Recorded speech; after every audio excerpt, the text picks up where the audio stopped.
Mesdames, Messieurs, chers compatriotes et toutes celles de ceux qui me font l'honneur de suivre les actions de FOS Cameroun Solidarité par ma voix, je vous dirai jamais assez merci pour ce que vous nous apportez au quotidien. Sans vous, nous ne sommes rien, nous ne ferons jamais rien.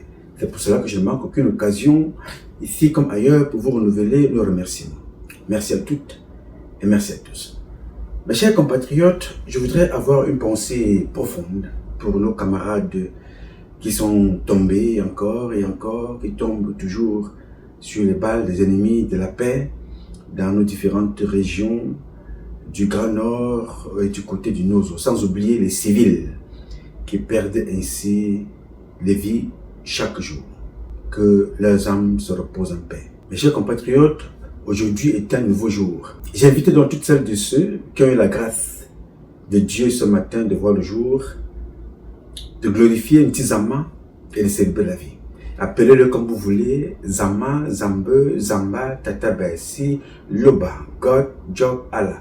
Donnez-lui le nom que vous voulez, mais glorifiez-le. Parce que sans lui, nous ne sommes rien, nous ne ferons jamais rien. Mais au passage, n'oubliez pas de remercier nos ancêtres méritants d'ici et d'ailleurs, visibles et invisibles, connus et inconnus, humains et nature, qui ont bien voulu nous accompagner depuis notre présence sur cet espace terrien qui nous était étrange et qui nous est devenu familier aujourd'hui. Avant nous, il y a eu des êtres et ils sont toujours là. Il faut savoir les remercier pour leur accompagnement. Ne l'oubliez jamais, nous ne sommes pas seuls, nous sommes toujours accompagnés. Même si tu ne les vois pas, ils sont là à tes côtés, tes ancêtres, visibles et invisibles. Donc n'oublie jamais cela. Et sache que l'air que tu respires est un ancêtre. La terre que tu piétines, qui est d'ailleurs notre dernière demeure, est un ancêtre. Les arbres sont les ancêtres. L'eau est un ancêtre. Les oiseaux, les animaux sont des ancêtres. Après venus donc nos ancêtres humains, il y a d'abord les ancêtres nature. N'oublie pas de les remercier. Chaque fois que tu te lèves le matin, après avoir dit merci à Ntizama, remercie aussi les ancêtres méritants. Parce que tous les ancêtres ne sont pas méritants. Parce que les ancêtres là sont comme vous autres aujourd'hui. Il y a des bandits, des criminels parmi vous. C'est aussi comme ça qu'à l'époque, il y avait des bandits et des criminels aussi. Donc on ne peut pas les invoquer. C'est pour ça qu'il faut préciser. Des ancêtres méritants. D'ici et d'ailleurs. Visibles et invisibles. Connus et inconnus. Humain et nature. Ne l'oublie jamais. Alors, bats-toi tous les jours, que tu sois aussi un ancêtre méritant demain, et que ta descendance soit capable de t'invoquer, et que tu viennes leur dire ce que tu connais, les orienter dans les rêves, les actes, les comportements. Tu sauras comment le faire. C'est une question de recette. Je suis convaincu que tu l'as. Alors, utilise-la. Parce que ce sera utile demain pour guider ta progéniture. Ok? Très bien. Mes chers amis, ce matin, je vais m'adresser à une personne que je ne connais pas, mais qui travaille dans mon pays, le Cameroun. Cette personne-là s'appelle Mohamed Simpore. C'est un enfant qui nous vient tout droit du pays des hommes intègres. Je m'adresse à lui pour qu'il ne soit pas désintégré au Cameroun. Parce que le Cameroun est un pays qui tue les valeurs, qui tue les intelligences. Alors, Mohamed Simpore, je n'ai pas dit Campore, Simpore, nous vient du pays des hommes intègres. Il est le directeur général de la BISEC. Je vais donc interpeller ce directeur général ici. On lui dit qu'aujourd'hui, c'est une alerte que je lance. Parce que dans ma prochaine publication, je vais aller un peu plus dans les détails. Vous savez, monsieur le directeur général de la BISEC, vous avez connu l'affaire de Bernard Madoff. Vous avez certainement connu aussi au Cameroun que certaines banques au Cameroun sont impliqués dans le blanchiment d'argent, dans les fraudes, dans les détournements, dans des abus. Vous avez entendu parler d'African First Bank. Je vous ai lu ça ici. Rapport d'un officier. Je vous dis donc ici ce matin que je lance une alerte sur un certain nombre de comportements qui se passent dans votre banque. Dans cette banque-là, les clients se plaignent beaucoup. Se plaignent énormément du traitement qui leur est réservé. Tenez, l'agence d'études, par exemple. Allez voir des personnes quand ils vont récupérer ce qui leur revient de droit. Comment ces personnes-là sont traitées en plein air. Il pleut, il neige, ils sont là. Il faut repenser le traitement de vos clients pour les garder dans la maison. Allez à l'Omisport, allez à l'agence de Messamendongo et d'autres. Même scénario. Mauvais traitement des clients. Les usagers qui viennent là-bas sont maltraités. Il n'y a pas très longtemps, j'ai l'une de mes tantes qui est d'ailleurs tombée évanouie en allant chercher les miettes dans cette banque-là. Elle est tombée évanouie. sont abandonnés sous le soleil. Là dehors, pas de hangar pour recevoir les personnes, pour les accueillir. Et à l'intérieur, c'est une autre paire de manches. Le traitement est mauvais, monsieur le directeur général. Ça, c'est une chose. Et de l'autre côté, à l'intérieur, vos collaborateurs exercent une activité qui est dangereuse demain. Peut-être aujourd'hui, je vous dis de demain parce que quand ces enquêtes-là vont aboutir, vous aurez beaucoup de problèmes. Cette banque-là peut tomber en faillite. Parce que quand les enquêtes vont aboutir, le petit jeu que font certains aujourd'hui va faire tomber cette banque. Parce que vous aurez à payer beaucoup. Parce que vous allez perdre beaucoup de procès. Pas des procès frauduleux qui se font en ce moment. Vous savez, peut-être vous ne le savez pas, dans votre structure, vous avez des gens qui font un très mauvais travail. Très mauvais. Des faux dossiers, des faux contrats montés au département juridique, avec la nommée Patricia Ngolo, qui est au département juridique. Et quand ça descend au niveau de la comptabilité, ça tombe chez Gérard Abesselo, qui ne peut qu'exécuter des faux contrats qui ont été montés. Je n'oublie pas au passage, monsieur Charret, qui est l'un des porteurs de chapeau de ce comportement-là. Lui porte le chapeau de ce comportement. Monsieur Charret. Thérèse. Alors, je vous parle de ça pourquoi, monsieur le directeur général? Parce qu'il y a beaucoup de faux. Et quand je vous parle ici, je vous parle en connaissance de cause, toujours avec des dossiers à l'appui. J'ai pour habitude de dire des choses que je peux justifier demain. Parce que prononcer le nom d'une banque ici, la BICEC, c'est important parce que la BICEC m'a porté plainte. Il faut que je justifie ce que je dis là, n'est-ce pas? Alors, je m'arrange donc pour éviter ça, avoir des éléments de preuve avant de parler. Dans cette maison-là, il y a des faux dossiers qui sont montés. Je vous prends quelques exemples. Les noms viendront par la suite. Il y a parfois des gens qui meurent. Quelqu'un meurt, il n'a pas laissé une procuration, il n'a laissé personne. Certaines personnes travaillant dans cette banque, qui vont se rendre compte que cette personne est décédée, iront donc au quartier, à la poste centrale, fabriquer des faux documents là-bas, et trouver des fausses personnes qui viennent revendiquer. Une fois l'argent sorti, ils vont se repartager. De deux, vous avez des gens qui viennent également dans le même domaine, engagent des dossiers de faux crédit. Faux crédit parce qu'à la base, le dossier est faux. Les cartes d'identité sont fausses. Ils engagent le faux crédit. Les dossiers sont montés. Ils intègrent les dossiers dans le système. Le crédit est débloqué. Se partagent de l'argent. Quelques temps après, on reçoit un avis de décès. Le monsieur est mort. Yes! Oui, monsieur, c'est comme ça que ça se passe. Le monsieur est mort. Il n'y a plus rien à faire, classer. Non, on passe dessus. On passe à autre chose. Je vous dis ça parce qu'il y a tellement de dossiers que le jour où ça va exploser, parce que ça se fait aussi, vous vous rendez compte que ça se fait aussi avec la complicité des magistrats. C'est un réseau, hein. Comme ce qui s'est passé à l'ADS. Je vais vous... À l'ADC, pas autant pour moi. L'ADC, là-bas, alors l'ADC, c'est une catastrophe à nul autre pareil. Je vous en parlerai demain. Parce qu'aujourd'hui, j'ai fait un déplacement tout à l'heure, là.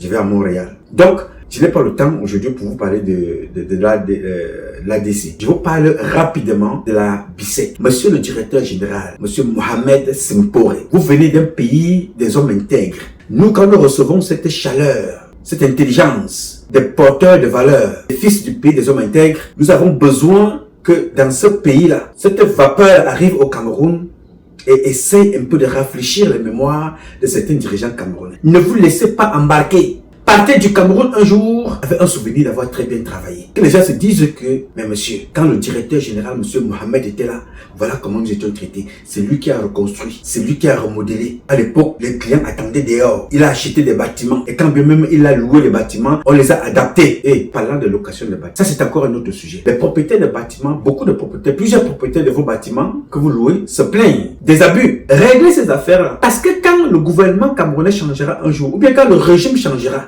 et que des véritables magistrats et des vrais enquêteurs prendront un certain nombre de dossiers en main, vous aurez beaucoup d'intérêt à payer. Et beaucoup de faux, entre-temps même certains de vos employés, d'autres auront déjà perdu la vie, mort depuis très longtemps. Et la banque là, risque de payer beaucoup d'argent.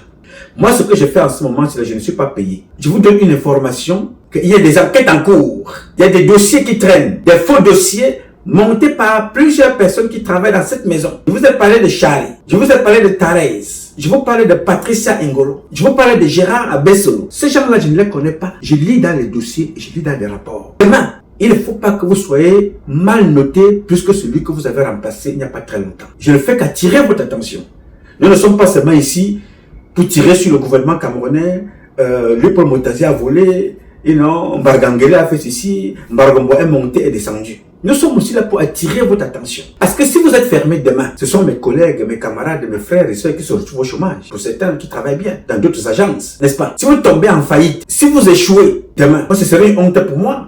Parce que nous voyons ce que le capitaine Traoré, Ibrahim Traoré fait. Nous voyons ce qu'Assimi Goïta fait. Nous voyons ce que Tiani fait. nous voyons ce que ces compatriotes de l'autre côté de l'AES font pour élever l'Afrique. Donc, je suis convaincu que quand un fils de l'AES est détaché pour revenir du côté du Cameroun ou dans d'autres pays, c'est parce qu'il est habité par cet esprit de révolution, de la réforme, de l'élévation, du développement, du savoir-faire. Ce savoir-faire-là se repose sur la discipline, le respect des valeurs, mais surtout et d'abord, le respect des humains, le traitement du client, le traitement des propriétaires de vos maisons.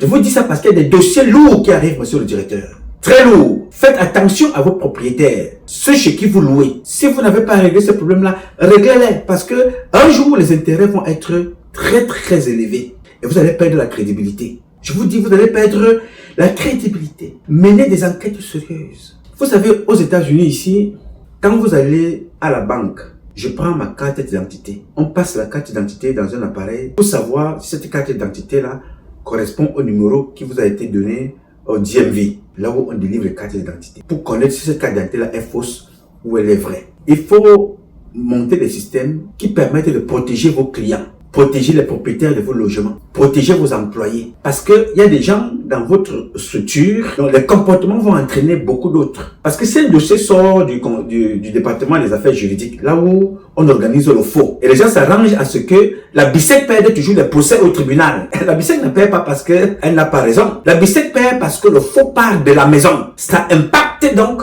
l'extérieur dans la corruption. Puisque quand ce sont les enfants de la maison qui disent au magistrat, bon, fais comme ça. Parce que quand ça va remonter chez nous, l'on valide. Bon, mets telle virgule, mets tel point, ajoute tel point d'exclamation. Voilà, marque telle phrase. Ça correspond à ce que nous avons comme réglementation à l'intérieur là-bas. Donc quand ça sort de là-bas, automatiquement ça passera chez nous. Donc, c'est une organisation. Ne regarde pas le dehors. Ne regarde pas là où tu tombes, monsieur Mohamed. Regarde là où tu cognes le pied, c'est dans la maison. Les traîtres sont dans la maison. Les faussaires sont dans la maison. Donc, je vous parlais de ça aujourd'hui. Je ne veux pas rentrer dans les détails. Je voulais tout simplement d'abord attirer votre attention sur ces quelques petits points qui sont derrière des gros dossiers. Le traitement de vos clients, ils sont très maltraités. L'agence de Toudi, par exemple, l'agence de l'Omisport, l'agence de Messa Mondongo et d'autres, je ne vais pas tous les citer ici.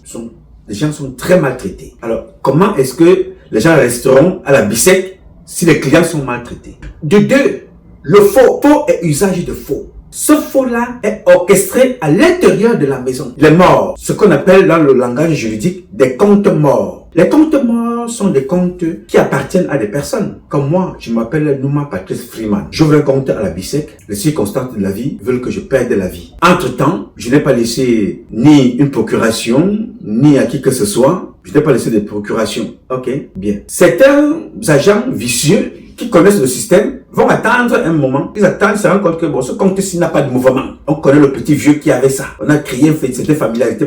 Parfois, certains même vont jusqu'au quartier, aller créer des familiarités avec certains vieux au quartier pour voir à quel moment ils vont mourir. Ils vont là-bas, ils prennent l'affinité, ils ont cette affinité-là, cette proximité. Ils se rendent compte que dans le vieux, ses habitudes, depuis 3, 4, 5 mois, le compte n'est pas en mouvement. Ils essayent un peu de se renseigner, ils se rendent compte que le vieux est mort.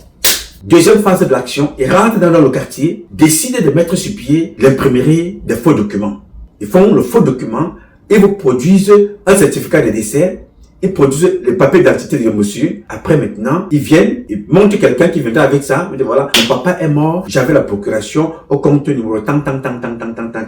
Automatiquement, comme c'était un réseau, ça va passer trop vite. On prend les dossiers, on enregistre, on fait le travail, on vide le compte.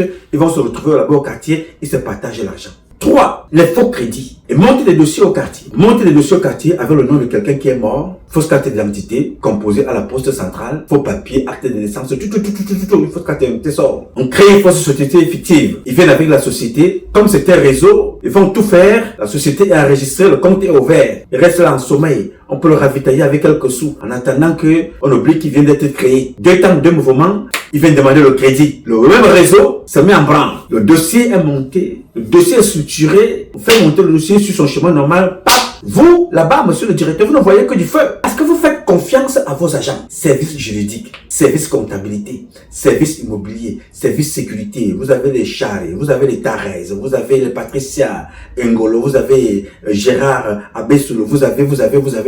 Ça fait le circuit normal. Chacun est tapé parce qu'ils savent que à la presse, ils vont se retrouver là-bas, chacun prend sa part. Le crédit passe. On a versé tel nombre de millions à tel. L'argent est parti. Peut-être le remboursement se fait 1, 2, 3 fois. Après, on apprend que le monsieur est mort. Parce que dans le même compte là, ils vont aussi le vider, hein. Ouais, Seigneur Dieu, Paul Biya, qu'est-ce que tu as fait à ce peuple pour que ces gens puissent te détester autant? C'est-à-dire, quand l'argent est débloqué là, on dit qu'on a débloqué l'argent pour financer tel crédit. L'argent est parti. Celui qui a pris le crédit fera 2, 3 fois le paiement. Il fait le paiement 2, 3 fois les sommes. Après ça, portée disparu. On ne le sent plus. Laisse un peu le temps couler. Pap! Après, vous allez recevoir un certificat de décès, un avis de décès que le monsieur est mort, alors que le monsieur est quelque part en Colombie en train de manger les testicules du bouc ou le gésier de la poule. Et se partager l'argent. Avec classer sans suite, on attend une autre personne. Si vous faites l'audit dans votre structure, ou dans vos structures, vous allez vous rendre compte qu'il y a quelque chose qui ne va pas. Yes, je reviendrai avec des noms ici. Aujourd'hui, ce n'est pas le but. Constatez que faites le ratio avec les procès que vous avez dans les tribunaux. Combien de procès vous gagnez? Combien de décès avez-vous? Combien de crédits ont été remboursés du début à la fin? Combien de morts enregistrez-vous? Combien de clients partent-ils de la bicette? Toutes ces questions doivent être posées. Tout ce que je vous dis ici peut être faux, hein? Mais quel est le mérite de ce que je vous dis ici, monsieur le directeur? C'est d'aller vérifier. Discrètement monter des enquêtes. Ne soyez pas public. Non. Ne faites pas de bruit. Discrètement montez des enquêtes. Vous allez voir. Vous allez voir, comme disent les Camerounais, le voirâtre. Vous allez comprendre. Dans toutes les agences là, montez des enquêtes. Investiguez. Faites des audits. Faites, des enquêtes surprises. Vous allez voir des choses qui n'ont pas commencé avec vous. Ça a commencé depuis très longtemps.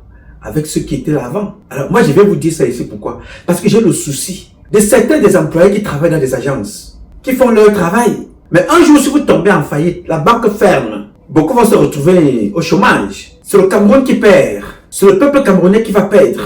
Parce que beaucoup seront au chômage. Et chaque fois qu'un Camerounais travaille, il nourrit au moins 15 ou 20 personnes dans sa famille. Yes sir. Donc je venais aujourd'hui, monsieur le directeur général, attirer votre attention là-dessus. Je dis, faites très très attention. Je vais revenir prochainement avec beaucoup d'éléments, avec beaucoup de preuves à l'appui. Je ne suis pas payé pour ce que j'ai fait. Je le fais pour l'amour de ma patrie, pour l'accompagnement de vous autres. Si vous regardez mes publications, monsieur le directeur, je ne fais pas mes pages ne sont pas monétisées. Alors que je suis le doyen de tous les Camerounais que vous voyez dans les réseaux sociaux là. Leur doyen, c'est moi. Je dis bien tous les Camerounais. Parce que ça fait plus de 30 ans que je dénonce ce qui ne va pas dans ce pays. Et je le dénonce parce que vous, à votre niveau, en tant que directeur général, vous avez le même pouvoir que le président de la République du Cameroun. Vous pouvez vous changer des vies, vous pouvez aussi détruire les vies. Il y a des gens qui viennent chez vous demander des crédits, on ne les donne pas. Pas parce qu'ils n'ont pas un bon dossier, mais parce que certains n'ont pas de réseau. Il y a certains qui viennent avec une bonne moralité, mais leurs dossiers sont refusés. Pourquoi? Parce que les gens qui traitent les dossiers se rendent compte qu'ils ne peuvent rien retirer sur cette personne. On lui refuse le crédit pour des X raisons, ou bien parce qu'il n'a pas mouillé le tapis pour qu'on mette des accords favorables. Je ne sais pas comment ça fonctionne à la banque. Mais je vous dis toutes ces choses-là pour vous donner le retour de la vitrine, de la bicette à l'extérieur. Comme j'en ai parlé d'Afriland First Bank ici, qui est impliqué dans pas mal de choses de faux au Cameroun. Parce que ce faux-là implique aussi des personnalités. Monsieur le directeur, le Cameroun a eu des banques, hein. La BIAO au Cameroun a existé. Elle a été clouée, elle a chuté, parce que ce sont les membres du gouvernement qui l'ont fait chuter. Ils ont pris des crédits qu'ils n'ont pas payés. Ils ont fait tomber la banque. Ne faites pas tomber votre banque, monsieur. Ne faites pas tomber cette structure. Soyez vigilants. Le Camerounais est devenu l'un des États malhonnêtes de la société. Est-ce que tous les Camerounais sont pareils? Non. Est-ce que tous les Burkinabés sont malhonnêtes? Non. Est-ce que tous les Maliens sont malhonnêtes? Non. Est-ce que tous les citoyens du Niger sont malhonnêtes? Non. Tous ces pays-là ont des bons et des mauvais fils, comme partout dans le monde entier. Mais il faut dealer avec l'intuition. Il faut dealer avec le flair. Il faut dealer avec la capacité analytique, le regard d'un flic, la capacité de juger d'un magistrat.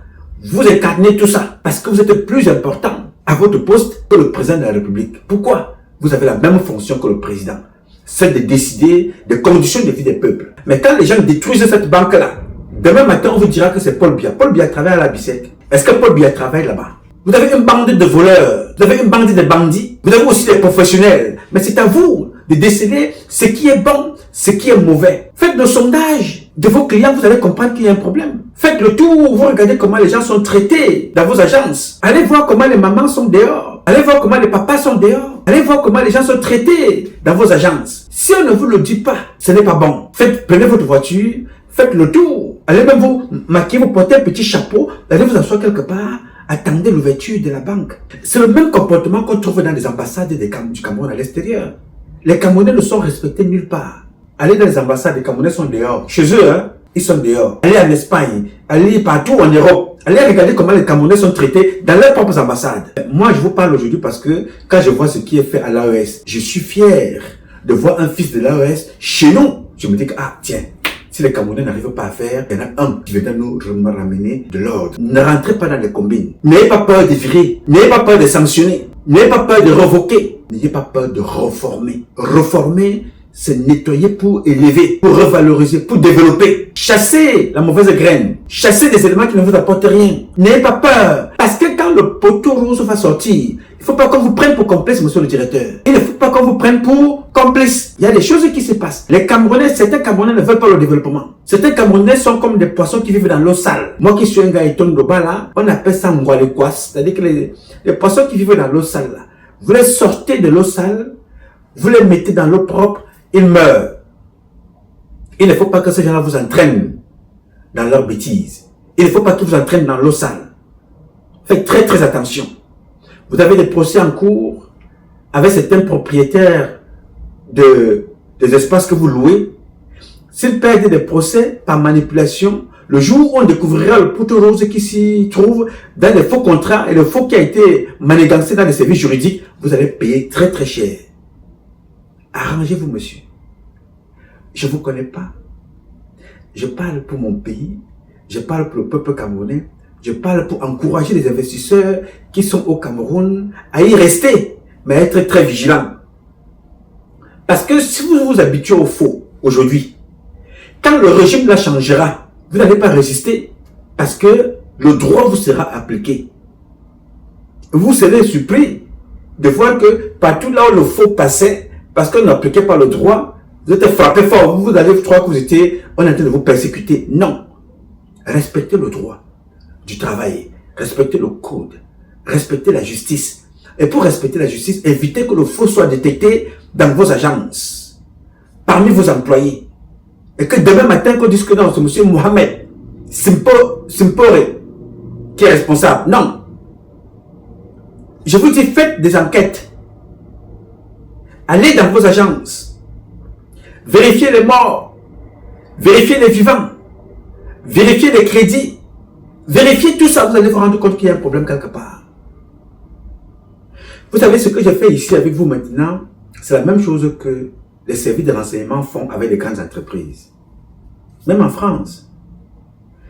Les services de renseignement français, américains, canadiens, sont là pour protéger les institutions de chez eux.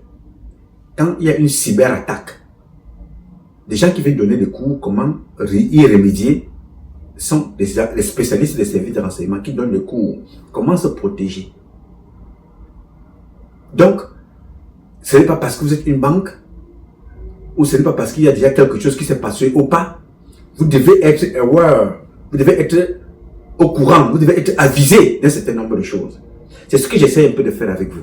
C'est ce que j'ai fait aussi avec les membres du gouvernement. Même quand je ne le fais pas publiquement, j'écris. Je leur dis un certain nombre de choses. Je donne un certain nombre de conseils. Pas parce que je connais beaucoup, mais parce que j'ai appris à observer. Apprentissage par observation. Je regarde ce qui se passe chez les autres. Et je dis, ok, ce qui se passe chez les autres là, je m'inspire. Je capitalise pour mieux faire. Je vous en parle. Ce qui se passe chez les autres, j'observe comme ça. Je viens aussi vous dire, ne vous faites pas ce qui se passe là-bas. Oui, monsieur, nous ne sommes pas payés. Mais je suis payé aussi de deux façons. Je suis payé par Dieu, par le souffle de vie qu'il me donne. Mais je suis aussi payé parce que quand je parle ici, vous remédiez, vous donnez du travail à mes frères et sœurs au Cameroun. Et ça, c'est valable partout. C'est valable dans toutes les sociétés au Cameroun. Dans tous les domaines. Que ce soit la gendarmerie, à la police, à l'armée, à la douane, aux sapeurs-pompiers, aux agents forestiers. Partout, c'est valable. C'est valable dans les ministères. Le faux que vous subissez dans les ministères là, le faux que vous subissez dans vos banques, dans les ministères, c'est les sièges sociaux. Oui, monsieur. Dans les départements administratifs de l'État, le faux part de là. À l'instant où je vous parle là, il y a des gens qui sont morts depuis. Leur salaire passe toujours. À l'instant où je vous parle maintenant, dans certains ministères, au ministère des Affaires étrangères, le patron du four là-bas, vous le connaissez. Le secrétaire au ministère des Affaires étrangères, vous le connaissez. Avec son patron, le ministre Mbela Mbela. Vous les connaissez. Il y a des gens qui sont en France, en Europe, qui perçoivent le salaire alors qu'ils sont partis de là depuis au moins 15 ans, 20 ans. Leur salaire passe. On va accuser Paul Biya. Paul Biya n'a jamais mis ses affaires, ses pieds aux affaires étrangères. Il a nommé des gens pour reformer. Mais les gens touchent de l'argent, d'autres sont morts, d'autres ne travaillent pas, mais leur argent passe. Monsieur le directeur Mohamed, vous avez suivi ça tout récemment à l'Assemblée, avec notre parent qui est parti, le président de l'Assemblée générale, l'ancien, M. Kavege Djibril. La même chose, on trouve ça au Sénat. La même chose, on trouve au Premier ministère. On trouve au ministère des Finances. On trouve partout. J'attire donc votre attention. Pendant que vous êtes dans ce pays, le Cameroun, laissez-nous une bonne image. Un jour que je dise que quand monsieur le directeur Mohamed Simpore était là, c'était toute autre chose. C'était l'accueil, le traitement des dossiers, comment accueillir les clients, la sécurité de notre argent, la sécurité des clients, la sécurité de la gestion des crédits, la sécurité de tous les dossiers. Il faut qu'on note quelque chose. À l'époque, quand l'Égyptien, quand le Marocain, quand le Français, quand tel était là, on nous recevait dehors, on attendait dehors, quand bien même, ainsi de suite, ainsi de suite. Là maintenant, nous rentrons à l'intérieur de l'agence. L'agence a changé, a été rénovée, tel est propre, l'accueil est ici, l'accueil est cela, machin, les personnes âgées sont prises en compte, les personnes âgées sont bien traitées, ainsi de suite, ainsi de suite, ainsi de suite. Il faut qu'il y ait quelque chose. Il ne faut pas la monotonie, il faut renouveler, il faut renouveler, reformer, développer, discipliner dans le respect. Monsieur le directeur, en vous parlant ici, je vous parle pour vous éclairer. Tout ce que je peux dire ici, ce n'est pas ma vérité. C'est la vérité de ceux qui sont sur le terrain. Tout ce que je peux dire ici peut être faux, mais c'est à vous d'aller vérifier sur le terrain. Tout ce qui ici peut être vrai, c'est à vous d'aller vérifier sur le terrain. Mais je n'ai fait qu'ouvrir vos yeux, vous dire, frère, allez voir ce qui se passe là-bas. Parce que je veux votre réussite. Oui, je veux votre réussite. Je ne veux pas que ce soit comme la Biao à l'époque. Comme les André Tchungi. André Tchungi, vous ne connaissez pas André Tchungi. Vous allez vous renseigner. André Tchungi, c'était l'ancien ministre de l'administration territoriale. Ils ont détruit la Biao. Ils ont pris l'argent, ils n'ont jamais remboursé. Où sont-ils aujourd'hui? Même leurs enfants n'ont pas pu profiter. Pourquoi? Parce que le mauvais cœur, l'esprit du vol, hante certains, l'esprit de méchanceté. Et tout ça, je vais m'asseoir ici aux États-Unis, je vais dire, oh, le président de la République, oh, Paul Biya n'a pas fait ci, oh, Paul Biya n'a pas fait ça, Paul Biya doit partir, Paul Biya est vieux, Paul Biya ne marche plus, Paul Biya est mourant, Paul Biya ci, Paul Biya ça. Le président de la République vous a dit, nous passerons tous, mais le Cameroun restera. Mais je pose donc la question de ce que, quel Cameroun laisserons-nous? Le Cameroun des faussaires? Le Cameroun où on fait signer les faux documents aux morts, faux certificats de décès? Le Cameroun où on s'endette, on ne paye pas? Le Cameroun où on fait des faux crédits? Le Cameroun où on veut que les structures qui viennent créer de l'emploi tombent? C'est ce Cameroun-là que nous voulons laisser? Non. Moi, je voudrais attirer votre attention. Le président Paul Biya a mis au monde des enfants comme moi, comme vous, monsieur Mohamed, comme ceux qui travaillent avec vous. Mais ce monsieur-là, il a aussi eu souvent le courage de sanctionner, de frapper fort, même s'il ne frappe pas assez. N'ayez pas peur de frapper. N'ayez pas peur de chasser. N'ayez pas peur de revoquer. N'ayez pas peur de saisir la justice. Quand il y a un faux, vous saisissez la justice, on arrête ces gens-là.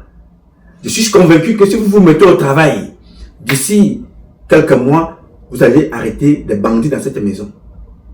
Yes, il y a des bandits dans cette maison. Alors, rapprochez-vous des propriétaires, certains propriétaires des locaux que vous louez. Parce que les dossiers là-bas au tribunal traînent. Faites attention, parce que demain, ça va vous coûter cher. Je me répète pour que ça rentre, monsieur le directeur. Je me répète pour que vous compreniez ce que je suis en train de dire ici. Ce n'est pas de la blague. C'est quelque chose qui va vous amener demain à être dans les journaux. Vous aurez été prévenus. C'est comme ça que je parlais aussi à Mobelinga. Ce qui se passe avec votre banque, ce n'est pas différent de ce qui se passe dans certaines microfinances, dirigées par certaines personnes de Freeland First Bank. Donc ce n'est pas le sujet aujourd'hui. Je voulais donc tout simplement attirer votre attention pour vous dire que vous êtes la lumière qui nous vient de l'AOS. Il faut que cette lumière-là brille. Et toute personne qui veut mettre de l'ombre pour que la lumière ne brille pas dans votre structure, mettez-la de côté, nettoyez, reformez, pour développer, pour évoluer. C'est tout ce que j'avais à vous dire aujourd'hui. Pour aujourd'hui, je m'en vais à Montréal là, tout à l'heure. À mon retour, nous allons continuer avec l'ADC. Pendant ce temps, je mets de côté le dossier de la BISEC. Nous y reviendrons avec beaucoup plus de détails, de noms et de dossiers. Pour le moment, je vous envoie tout simplement aller vérifier ce que je vous dis là.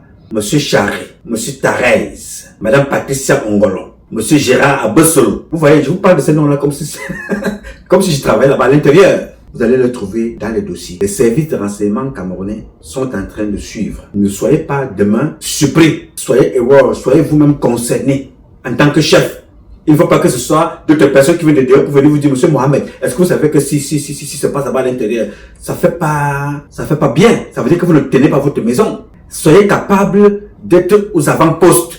C'est vous qui détectez des contrôles inopinés. Oui, monsieur, des contrôles inopinés. Si le système n'est pas bon, vous demandez que le système soit reformé pour mieux avoir le contrôle de ce qui se passe. Parce que des concurrents vous guettent pour prendre votre clientèle. Des concurrents pour vous monter aussi des gens pour faire détruire votre boîte qui a une mauvaise réputation.